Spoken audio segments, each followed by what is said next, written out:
In today's video, I'm going to teach you how to remove GCash from Google Play. If you've linked GCash to your Google account and you no longer want it used for app purchases, subscriptions, or in-app payments, I'll walk you through the exact steps and share a few helpful tips along the way. Start by opening the Google Play Store app on your phone. At the top right, tap your profile icon. This opens your account menu where all your Play settings live. From here, choose Payments and Subscriptions. This is the hub for managing how you pay for apps and services on Google Play. Next, tap Payment Methods. On this screen, you'll see every payment option connected to your Google account. Look for GCash in the list. If it's there, select it, then tap Remove or Delete, and confirm when prompted. Once you confirm, GCash is unlinked from your Google account for Play purchases. That means Google Play won't try to use it for new app buys, subscriptions, or any in-app charges.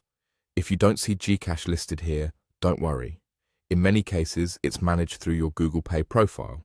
On the same Payment Methods page, tap More Payment Settings. This will open your payment center in a web browser. Give it a moment to load your account details. When it opens, find GCash in your saved payment methods, choose it, and remove it there. After you delete it in the browser, head back to the Play Store and the change should reflect shortly. If it doesn't appear right away, a quick app restart usually helps. After removing GCash, take a moment to review your subscriptions. Go back to the Payments and Subscriptions section and open subscriptions to make sure none of your active services are still associated with GCash. This is an important check so you don't get charged unintentionally in the future. If something still references GCash, update it to another payment method you prefer or manage the subscription according to your needs.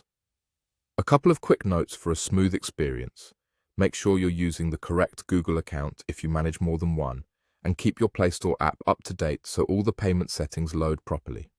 Also, changes to payment methods can take a short time to sync across devices, so give it a minute if you've just removed GCash and you're not seeing the update immediately. And that's it. You've successfully removed GCash from Google Play and tightened up control over how your purchases are billed.